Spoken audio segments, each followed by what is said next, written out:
నేను మీ శ్రీకృష్ణ పెద్దిరెడ్డి.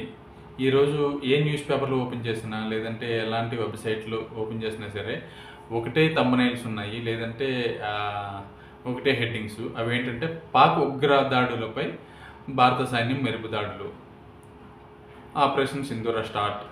సో, ఇట్లాంటి హెడ్‌లైన్సే ఉన్నాయి. దీన్నంతను కూడా యావత్ భారతదేశము, అందులో ఉన్న దేశభక్తి కలిగిన అందరూ కూడా దీన్ని స్వాగతిస్తారు, ఆహ్వానిస్తారు. అంటే కొంతమంది ఉన్నారు. ఇండియాలో ఉంటూ జై పాకిస్తాన్ అనేవాళ్ళు, పాకిస్తాన్‌ని ప్రేమిస్తాను అనేవాళ్ళు. అలాంటి వాళ్ళని మినహాయిస్తే మిగిలిన వాళ్ళందరూ కూడా స్వాగతిస్తారు, ఆహ్వానిస్తారు. అట్లనే ముఖ్యంగా చెప్పుకోవాల్సింది ఏంటంటే, ఈ ఆపరేషన్‌కి ఆపరేషన్ సింధూర అని పేరు పెట్టారు. దాన్నైతే ప్రతి ఒక్కరూ కూడా అభినందించాలి. ఎందుకంటే ఇది చాలా చక్కటి పేరు.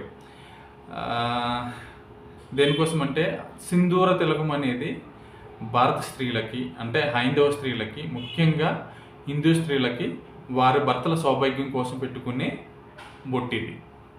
అలాంటి బొట్టుని చూసి మీరు హిందువులా కాదా అని నిర్ధారించుకున్న తర్వాతన వారి సింధూర తిలకాన్ని ఎవరైతే దూరం చేశారో అలాంటి ఉగ్రమూకలకి ఇది దీటైన సమాధానం అనుకోవచ్చు. మన ఆర్మీ ఇచ్చే దీటైన సమాధానం కావచ్చు. అట్లనే మన హిందూ స్త్రీలకు కూడా మనం ఇచ్చే ఒక అద్భుతమైన అలాగే దీనిని మనం ఇచ్చే అద్భుతమైన కానుకగా కూడా మనం చెప్పచ్చు మన హిందూ భారత స్త్రీలకి.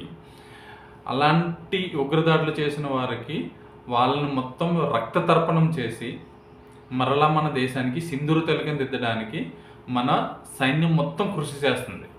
అలాంటి మన భారత సైన్యానికి వందనం చేయాలి, అభివందనం చేయాలి, వీలైతే పాదాభివందనం చేయాలి. ఇలాంటి హైందవ మహిళలు కోల్పోయిన సింధూర తిలకం గుర్తుగా ఆపరేషన్ సింధూర అనే పేరు పెట్టి ఇస్లామిక్ ఉగ్రదాడులను పాకిస్తాన్లో సొరబడి చంపడం అనేది చాలా అభినందనీయం, గౌరవం కూడా. సో ఇది మన భారత స్త్రీలకు ఇస్తున్న గౌరవంగా మనం భావించవచ్చు. ఎందుకో ఈ ఆపరేషన్ సింధూర కరెక్ట్గా నేమ్ని మెన్షన్ చేసిన వాళ్ళందరికీ కూడా ధన్యవాదాలు తెలుపుకుంటున్నాం. అట్లనే ఎవరైతే ఉగ్రదాడిలో మరణించారో